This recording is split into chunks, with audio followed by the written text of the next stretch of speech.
Pension കാര്യത്തിൽ പൂർണ്ണമായ വിവേചനമാണ് പെൻഷന്റെ കാര്യത്തിൽ ചെയ്യുന്നത്. പ്രമോഷന് വേണ്ടിയിട്ട് ഇപ്പോ ടെസ്റ്റുകളാണ്.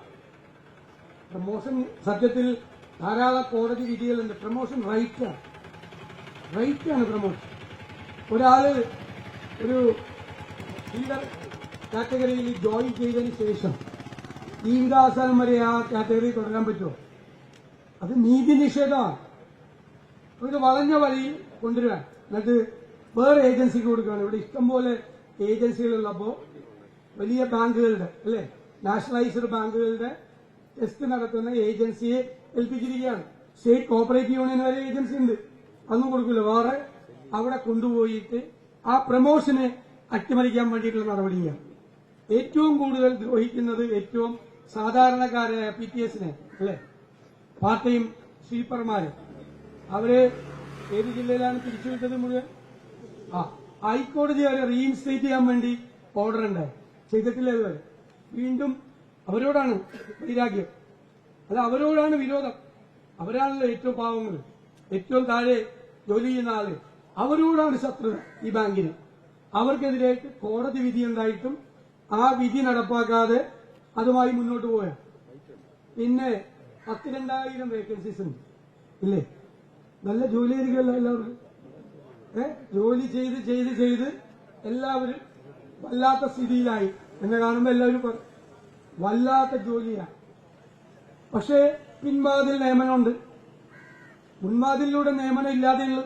2000-ഓളം പോസ്റ്റുകൾ വേക്കന്റായി അത് നിയമിക്കാതെ സ്വന്തക്കാർ. അതാണ് ഈ ഗവൺമെന്റിന്റെ ഏറ്റവും വലിയ മുഖമുദ്ര എന്ന് പറയുന്നത്. 9 വർഷമായിട്ട് ബാക്ക്ഡോർ ഇഷ്ടം സർക്കാരിന്.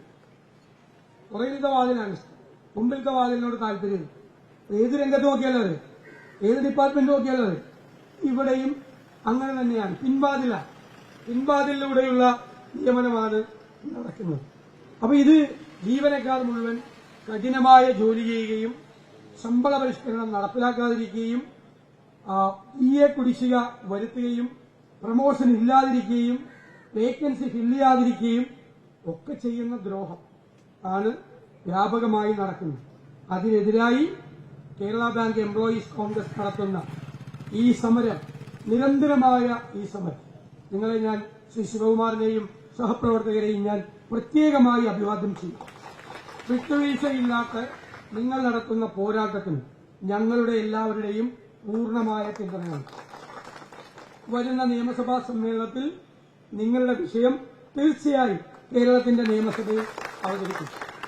ഈ ബാങ്ക് എത്തിപ്പെട്ടിരിക്കുന്ന പരിതാപകരമായ അവസ്ഥ, ഇപ്പോ പ്രാഥമിക സഹകരണ സംഘങ്ങൾക്ക് ഇതുകൊണ്ട് എന്ത് പ്രയോജനമുണ്ട്? ഒരു പ്രയോജനമില്ല. 10 കോടി രൂപയുടെ ഇടപാട് നടത്തിയ 50 ലക്ഷം രൂപ പ്രോസസിംഗ് ചാർജ് കൊടുക്കണം. ലോകത്ത് എവിടെയും കേട്ടിട്ടുണ്ടോ? 10 കോടി രൂപയുടെ ഇടപാട് നടത്തിയ 50 ലക്ഷം രൂപ പ്രോസസിംഗ് ചാർജ്. പിന്നെ ആരെങ്കിലും ഇങ്ങോട്ട് വരുമോ? നല്ല ബുദ്ധിയുള്ളവരാണ് താഴെ ഇരിക്കുന്നത്. പ്രാഥമിക സംഘത്തിൽ നല്ല ബോധമുള്ളവരാണ്. അവരാരും പരിസരത്തേക്ക് ഈ റോട്ടിൽ കൂടി പോലും പോകില്ല. എന്റെ വീട്ടിലേക്ക് പോലും വരില്ല. ഇതിന്റെ മുമ്പിൽ കൂടി പോകണമെന്ന് വിചാരിച്ചിട്ട് ഒരു പരിഷ്കരണവും തുക്ലക് പരിഷ്കാരങ്ങളാണ് ഓരോരുത്തരും നടത്തിക്കൊണ്ടിരിക്കുന്നത്.